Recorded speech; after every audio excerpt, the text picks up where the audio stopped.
Senior Fellow at the Institute and Director of the Hudson Center for Defense Concepts and Technology. I'm here with Dr. Dan Pat, also a Senior Fellow at the Institute. And we're honored today to have with us Congressman Seth Moulton of Massachusetts 6th Congressional District, a former Marine. Congressman Moulton served 4 tours in Iraq, where he served as an infantry platoon leader, as well as being an advisor to General David Petraeus and working with senior Iraqi government officials during the time after the invasion of Iraq. Following his service in Iraq, Congressman Moulton left the service and went to Harvard Business School, where he graduated along with the Kennedy School of Government. And from there, he went on to be the managing director of Texas Central, which aims to be America's first high-speed rail line. Now in his 5th term in Congress, he is on the Armed Services Committee, the House Armed Services Committee, which is relevant to our discussion here today, where he serves on the Cyber Innovation Technology and Information Systems Subcommittee, as well as on the Strategic Forces Subcommittee. And he led the co-chaired the Future Defense Task Force, which we'll talk a little bit about today. He also serves on the House Budget Committee and the House Transportation Committee. Thank you very much for being with us today, Congressman Moulton. It's great to be here. Thanks for having me. So just to lead off, I mean, obviously what's in the news right now is Ukraine and the war in Ukraine and progress there on the part of the Ukrainian army. Question is, Ukraine has been very successful of late in pushing Russia back and seems poised to potentially go further and make progress into potentially the areas of Ukraine that have been held by Russia for a long time, even before the beginning of this invasion. And a concern on the part of the administration and others is the potential for escalation if Ukrainians are able to go into Crimea or into the Donbass, which Russia has said are Russian territory, and that they'll respond accordingly. Do you think that this concern is well-founded? We need to be thinking about negotiated settlement to the operations in Ukraine, or do we need to think about maybe a different approach to try to bring this conflict to some kind of resolution? Well, it's a great question, Brian, and it's really central to the war effort. I mean, the administration is walking a fine line between helping the Ukrainians defeat Russia. I think we've learned by now that if we don't stop Putin here, he's going to go somewhere else next. We thought he might stop after Crimea. We thought he might stop after Georgia.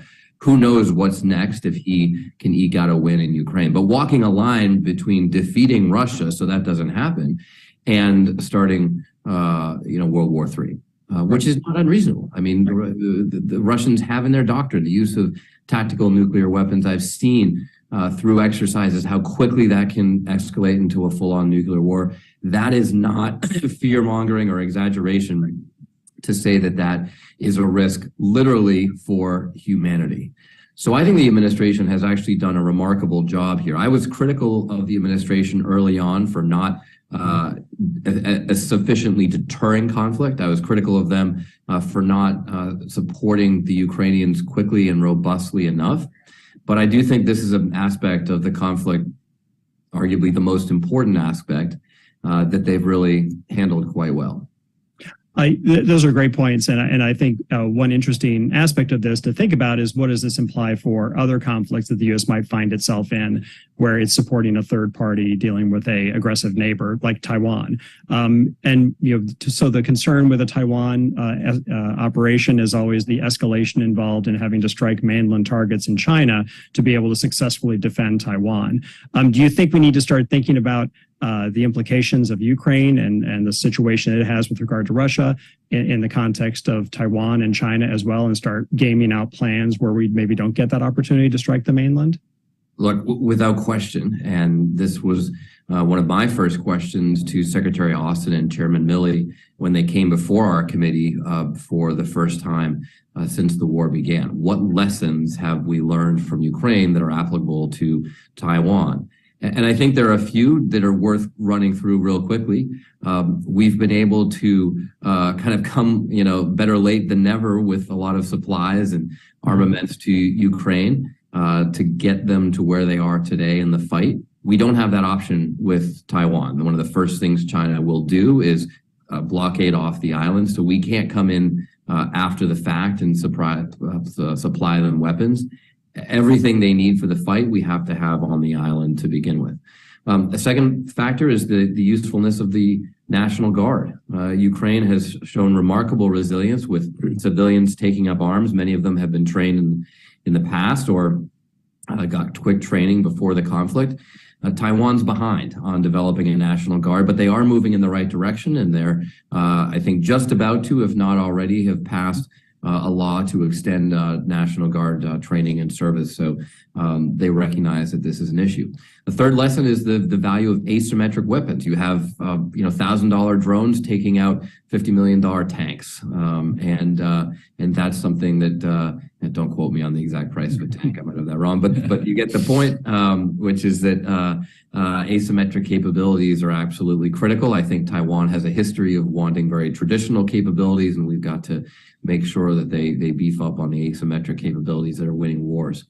Another aspect is intelligence sharing. We've helped Ukraine a lot by sharing intelligence, and the administration really did a remarkable job of sharing intelligence with the world to forecast what Russia was about to do and derail some of their false flag plans, where they wanted to do some sort of deception, blame it on the Ukrainians.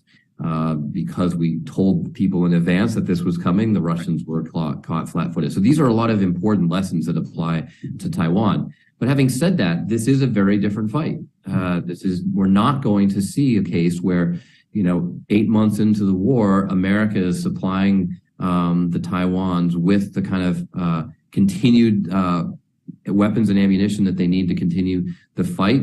We're not going to be able to just fight this through them. If China invades Taiwan and we honor our commitment to come to their defense, then a lot of Americans will die. And that's why it's so important that deterrence works in Taiwan. I think it's 1,000 times more important that deterrence succeeds in China-Taiwan than it was with Ukraine. One place where I do think there are a lot of parallels is in the fundamental motivations of the leaders, the two autocratic leaders of these nations, to do this in the first place. I think there are a lot of parallels between Putin's legacy-motivated ambitions with Ukraine and Xi's legacy-motivated ambitions with Taiwan. And that's why these situations are both dangerous. And one of the questions I sometimes get as a congressman is, what's the biggest story that nobody's talking about right now? I think the biggest, most dangerous story that nobody's talking about, never came up once in any of the midterm fights all across the nation, is China-Taiwan and the threat that is to world security. Right. Yeah, absolutely. And before we get into some more questions about some of the technology, because I think there's a great point you brought up about information and the role of information, both in managing a conflict, as we see with Ukraine today and the U.S.'s role in that, but also in trying to deter conflict and how we could better use the information environment. That's one thing we'll want to talk about. But before we get to that, what you talked about asymmetric capabilities and the lessons from Ukraine regarding the power that they have in terms of being able to defeat an enemy that's, coming at you and you're on the defensive. Do you think that there's lessons there for the U.S. in its modernization efforts? Because we've heard the Pentagon complaining they can't get things done quickly. They don't have a very long window before we might have to face a Taiwan contingency. Should the U.S. be looking at investing in these kind of asymmetric capabilities instead of hoping that Taiwan is? Absolutely. And you see some services like the Marine Corps, and I think the Air Force as well, really leading the modernization effort.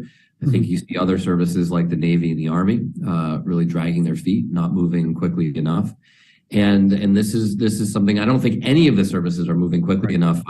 Congressman Gallagher and I wrote an op-ed both as Marine veterans in Congress, defending the Commandant's push for modernization, his effort to get rid of tanks and artillery to make room for rockets and missiles and drones and things like this, all things that will make the frontline infantry platoon more lethal, more effective than it is today. But this is a fast-moving process. And while we defended the Commandant's efforts, our one criticism was he's actually not moving fast enough. Right. And of course, you actually, on the other hand, have forces within the Pentagon and other services who are really dragging their feet on this. This is a huge risk. China is modernizing a lot faster than we are. In some respects, when we looked back, Russia was modernizing more quickly. It hasn't been as effective. But the point is that our adversaries are really moving out ahead of us, and we've got to catch up. Yeah. In your Future of Defense Task Force report, one of the things you talked about is the need for new operational concepts for experimentation. There's an emphasis on battle networks. When we look at the Ukraine, one of the things that we see is, it's not just that there are low-cost drones there, and not just that there's intelligence sharing, that these things are networked together, right? We understand the Ukrainians are using tactical information sharing systems, but with each other, they're using these drones to populate targeting data with the aid of foreign weapons. They're using this for deep precision strikes. Like, it's remarkable how quickly this has come together. This is not battle networks that were rigorously designed over a decades-long process. There were not, rigorous requirements that were carefully vetted for this. What do you think the U.S. can learn from the coordination, the requirements, acquisition aspects of delivering effective battle networks from what we see in the Ukraine? Great question. So, a few things. Speed is important in fielding these systems. Resiliency is key, but you don't get resiliency, to your point, just through the most sophisticated, battle-hardened, and, by the way, extremely expensive network. You get it by having redundancy. And that's what we've seen in Ukraine, where there are redundant systems. It makes it hard for Russia to take them all out at once.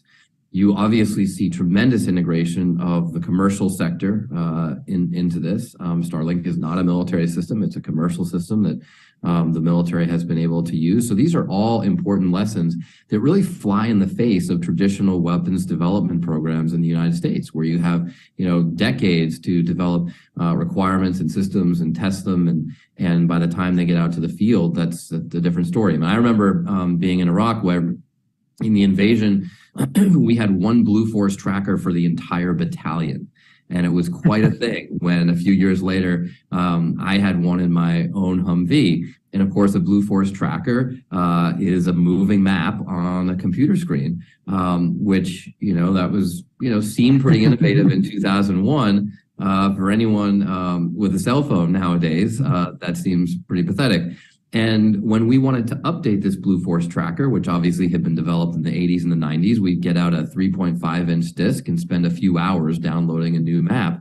Whereas, how often do you get an update on your iPhone that just comes in when you're sleeping? So we're way behind in the military, and we've got to catch up. And we're not going to do that by just spending more money on defense and continuing to go through the same old tired acquisition process that we used to develop intercontinental ballistic missiles in the 1950s. We're going to do it by better integrating commercial technology, by moving faster, by being willing to break things, and by bringing in a much more diverse set of entrepreneurs and small companies and new companies and suppliers that can meet these needs and be competitive. That's what the rest of the world is doing, and we need to do it too. Yeah, Congressman, that's a terrific point, and Dan and I have done research that's looking at that exact question. What's interesting is you brought up the idea of resilience, which is not about actually making things more survivable individually, but making the force more capable of continuing to operate despite being attacked or being degraded. And you talked about commercial systems. Do we need to think about accepting that commercial systems will not have the same features in terms of survivability or the same kinds of hardening that we would necessarily have in a traditional military system? Just accept the fact that we're going to be buying commercial systems that are an 80% solution, a 70% solution, but because of the combined effects of that redundancy, that you get a more resilient force in the end. Because it seems like that's where a lot of the people in DoD get hung up, is this desire for a more exquisite system that meets some very specific requirements rather than something that's got a more generalized resilience. That's right. And the point is that it's a trade-off. It doesn't mean that there's never a place for nuclear hardening, for example. I mean, I would hope that our NC3 system to control our nuclear weapons has some real degree of hardening against nuclear blasts, right? But you've got to balance that, especially in a China-Taiwan scenario where we're trying to quickly get up to speed with the threat. You got to balance that with the time that it takes. The trade-off, you can spend 5 years, 10 years even designing a super hardened system that might actually be very hardened. But 10 years from now, it's also just completely out of date because technology moves so quickly. Right. And you're not taking advantage of that Yeah. commercial innovation somebody else is paying for. That's right. Yeah. On that topic of commercial innovation, Congressman, an area you've been focused on is artificial intelligence and its incorporation into defense systems. Its progress here has been slow in the department. What have we learned? We learned that, machine learning, first of all, depends on access to data sets, and this really basic foundational problem is really hard, right? It can be hard because of security, it can be because of outdated IT systems, it could be ownership struggles and parochialism. So while people maybe dream of these applications and everything from self-directing weapons to enhanced command and control systems, it feels like those visions we have for it are a long way from our current reality. And maybe that's not even talking about issues with trust, where AI tends to make surprising or counterintuitive recommendations. What do you see? It's been a couple of years since your report's been out. I know you've been tracking this issue carefully. What do you think DoD should be doing differently to pursue AI, to deliver new capability or better protect their forces? One of the recommendations we made was quite specific. We were trying to look for ways to just force DoD to do this because they're clearly not. And one point was just, every new weapon system should have sort of an AI component or capability or an ability to integrate that, because the reality is that this is the future of warfare. And again, I think that we're starting to find ourselves behind. Look, I'm a Marine. We have a lot of proud Marine pilots, but the reality is that robots fly planes better in most cases. And that's why every time you get on a commercial flight, 90% of the flight is flown by a computer, not by the pilot. That's just the reality that we live with. I mean, we literally live with that in the commercial sector every single day, and yet there's this huge reluctance to adopt it in the military.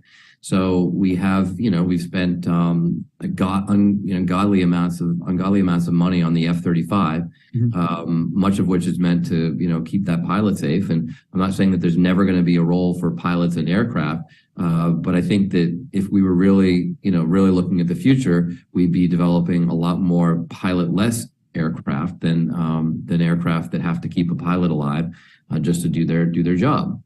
Imagine how much you could increase the range of the F-35. You might actually be able to reach China with this weapon designed to fight China if you didn't have a pilot on board. But that's not the mindset of the military. They did some simulations where F-16. The best F-16 dogfighters were put against a computer.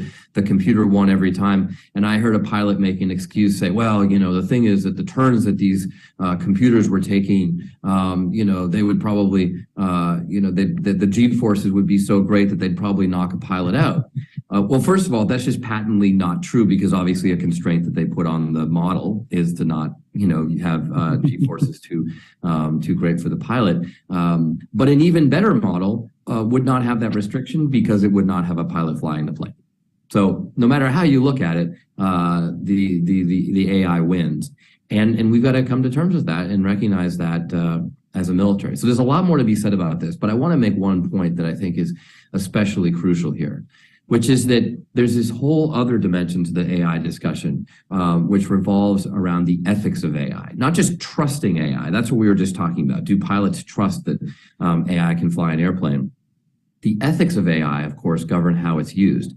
And this is a place where we're very, very far behind.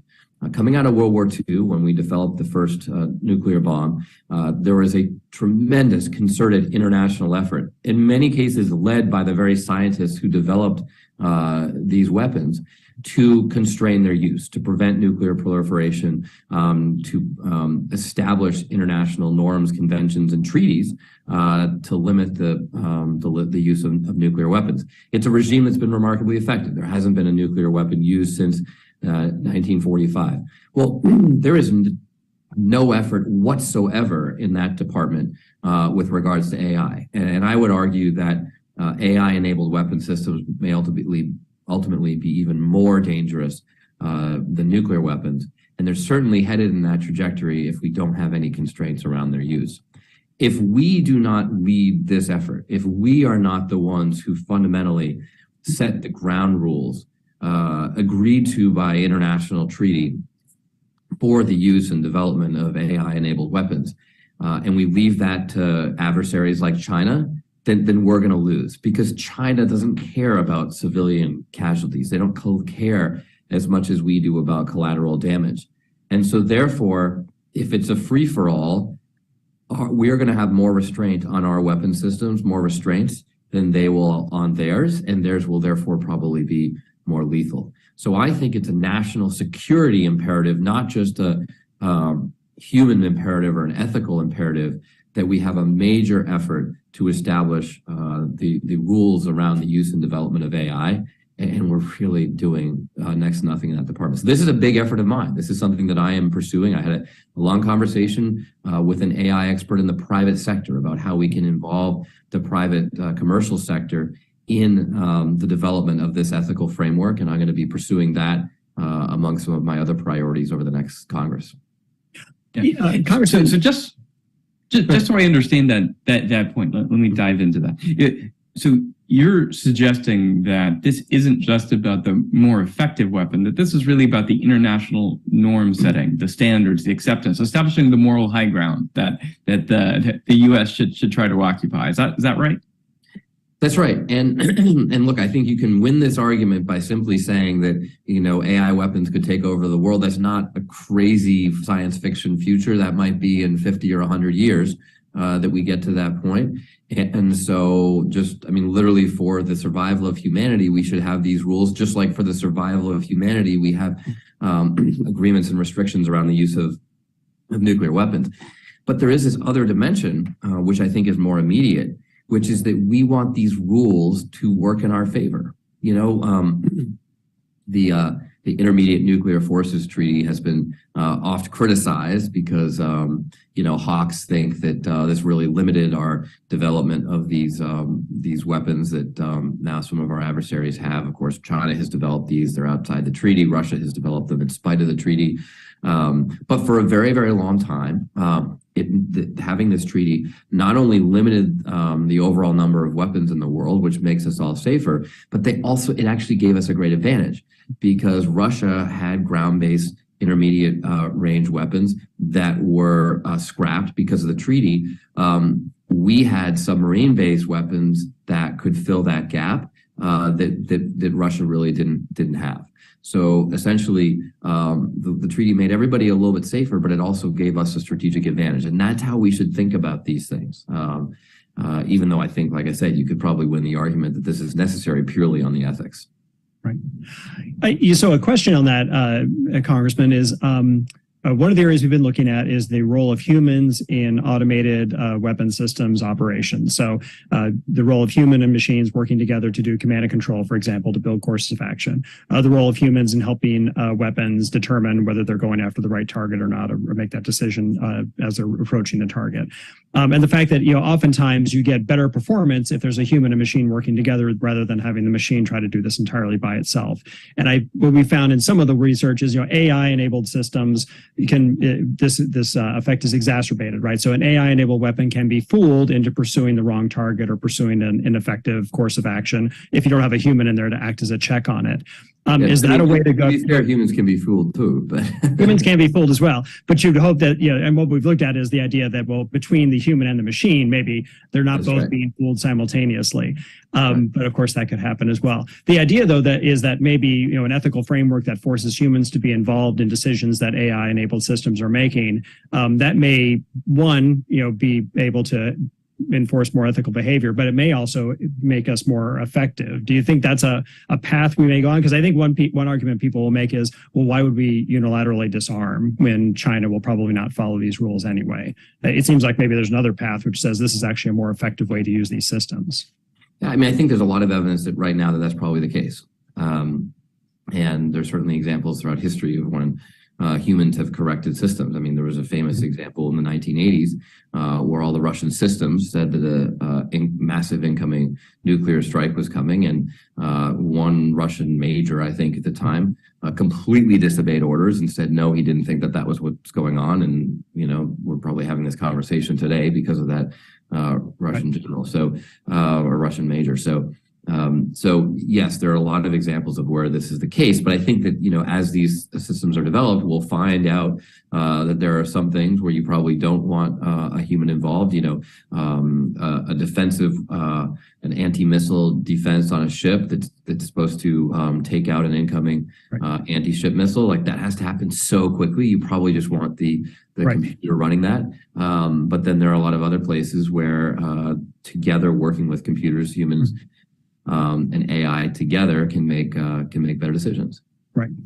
Yeah. But back on the technology side for just a minute, frameworks aside, it feels like there's so much progress to be made here. I mean, you've recently taken the department to task on its challenges in agile acquisition, in effective innovation, and especially around this theme of commercial technologies, software, which they feel like the underpinnings of what you point out to be so much of modern military capability. I know you've pursued legislative initiatives in the past couple of years. Like, is this something that you still plan to pursue? Is this also a priority for you? Oh, no. And do you have some specific ideas of new things that maybe, or what else can the DoD be doing to better leverage the commercial sector?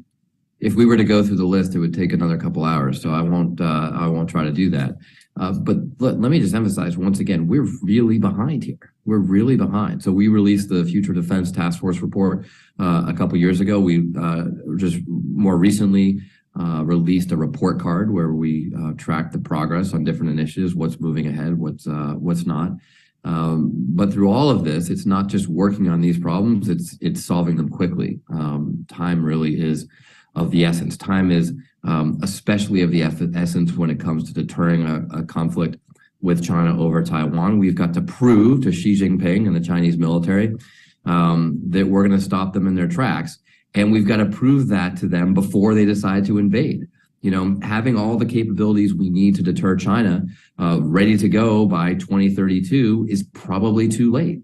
And so speed really matters. So this is, really fundamentally, my number one focus on the House Armed Services Committee is improving modernization and innovation, supporting the services when they're doing the right thing, like the Marine Corps, but driving the services, all of them, to do more and to do more quickly. So on that note, one of the challenges the services have, especially like the Army and the Navy, where they've got a lot of force structure that they currently have oriented around maybe one way of fighting. It's going to be very difficult for them to build their forces up rapidly or change them over very quickly. The Marine Corps has a little bit easier time of that, I think, because it can be more agile and it's smaller. What are some of the ways that we can get more out of the force we have? It sounds like one idea is we need to start incorporating asymmetric commercial technologies that are probably faster to acquire than traditional military systems. Are we looking at JADC2 or the ability to recompose forces into new and in more innovative ways and more creative ways? Is that part of it? Or what are the ways that we can take the force we have and better employ it? Let me just start with the premise of your question, which is that the Marine Corps has an advantage in agility. The Army and the Navy are slower to change. You don't get to use that excuse with China. Mm-hmm. If China invades and our Army's not ready, you don't get to say, well, that's not really fair because our Army's big and hard to change. That's ridiculous. If the Army's too big, maybe we need to cut it down. If the Navy's too slow to change, then we need better leaders at the Navy. I mean, these are just absolutely not acceptable excuses. So regardless of what the particular system is, we've got to make sure that all of our services are modernizing quickly enough to meet the threat. The Army and the Navy are not. I mean, I would argue again that the Marine Corps isn't even moving quickly enough, right, but they're moving a hell of a lot faster than the Army and the Navy. The Army and the Navy have no excuses. They've got to meet the threat. Doesn't matter what their history is, their past, or their force structure. So that's the first point that I think is absolutely critical to make. We used to talk about how China has this 1 million-man army, but the 1 million-man army is actually kind of a handicap because they have so many people. They're actually very poorly trained. It takes a lot of money and resources to support this 1 million-man army. Well, guess what? China recognized that problem, and they changed their force structure dramatically. They changed their investment structure dramatically. They don't spend a ton of money just supporting a bunch of conscripted troops. They're investing in missiles that kill aircraft carriers, which, by the way, cost about, I don't know, 1/1250th the cost of an aircraft carrier. So they get 1,250 shots for one aircraft carrier. That's not math that works well for us. So I just have no patience with the Army and the Navy and their excuses here. They've got to rapidly modernize, and if that means cutting force structure so that they can afford other things, well, guess what? That's exactly what the Marine Corps is doing. They ought to follow suit. So to pull on that a little bit, one thing the Navy has been trying to do is divest of a lot of existing force structure to try to free up the money and the people to be able to devote to new capabilities. But they've been very slow to invest in those new capabilities. So they've been shedding or wanting to shed ships, and they maybe haven't been successful in doing that. But they've been really slow in fielding the new unmanned systems, the new smaller ships that they've been trying to replace them with to get this more distributed, more recomposable force, I guess. Can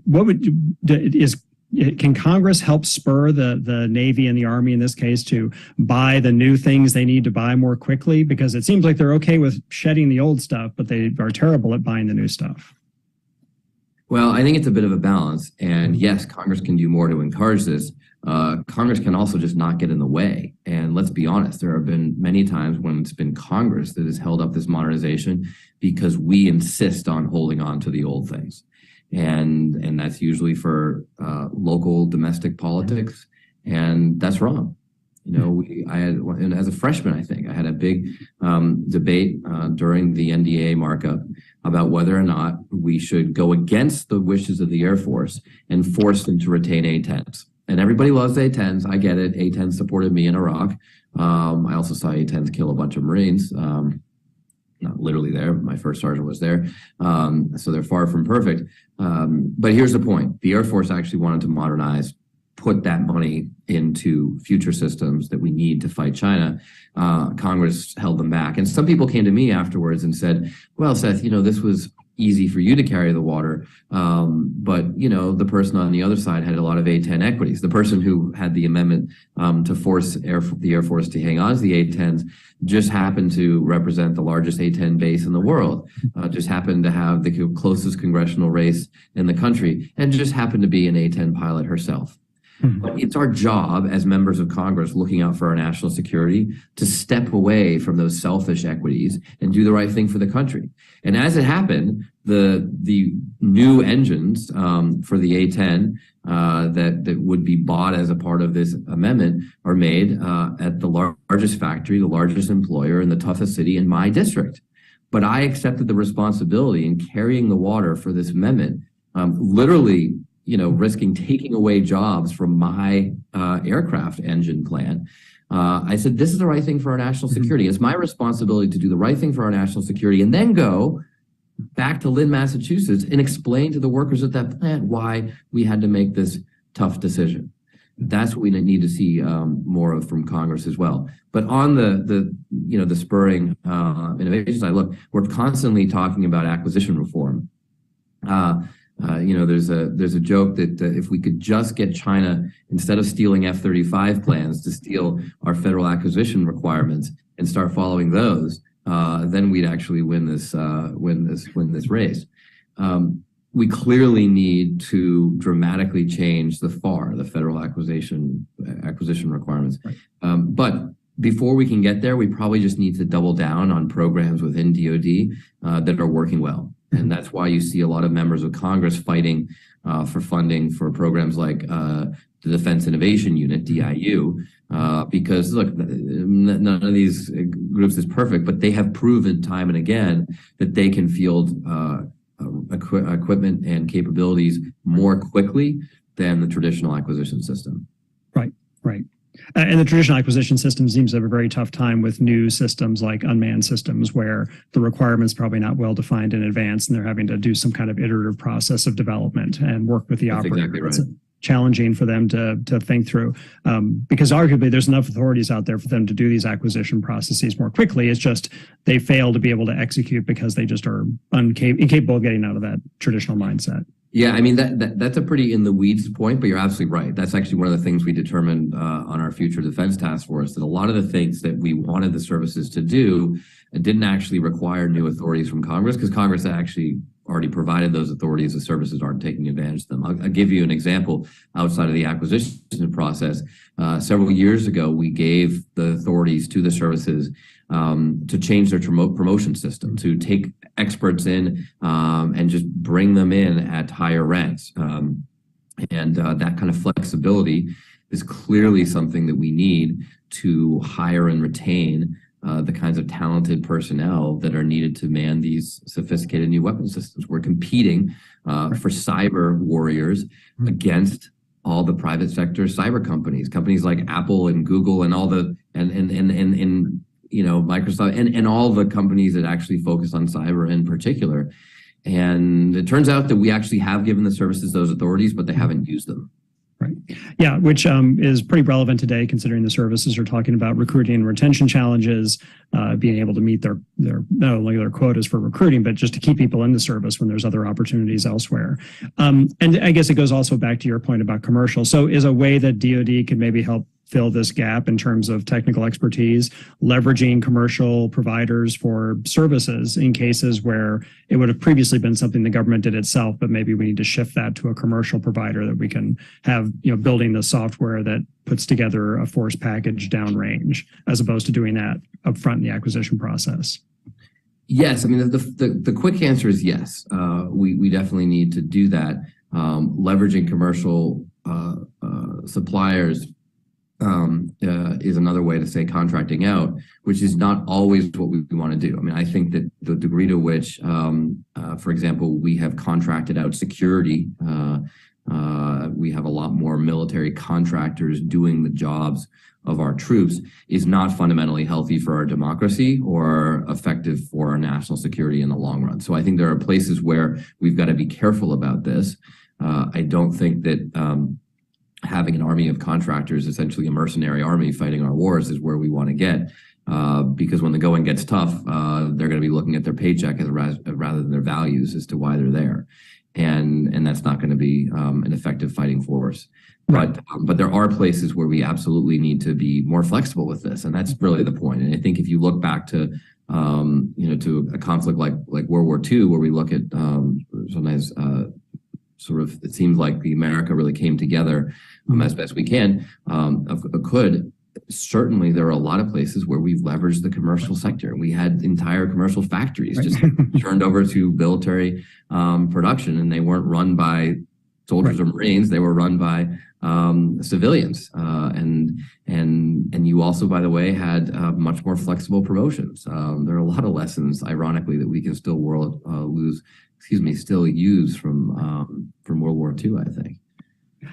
Just really briefly on that point, I do think that's such an interesting period in time. And, one of the lessons that I learned about, World War II mobilization is, you grew up in Michigan near the Willow Run bomber plant, that while it was a commercial plant and commercially run, like the designs for the aircraft didn't come from Ford Motor Company. No, there was a defense industry doing that, right? That industrial mobilization represented this really interesting union of commercial capability. And there, at this period in America's history, right, it was about mass production. It was about being able to, repeatably manufacture at scale, marrying up that unique commercial capability with defense capability. And the government orchestrated that.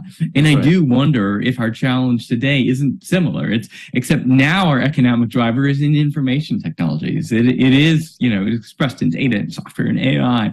And, we need to leverage those commercial talents together with the national security specific applications.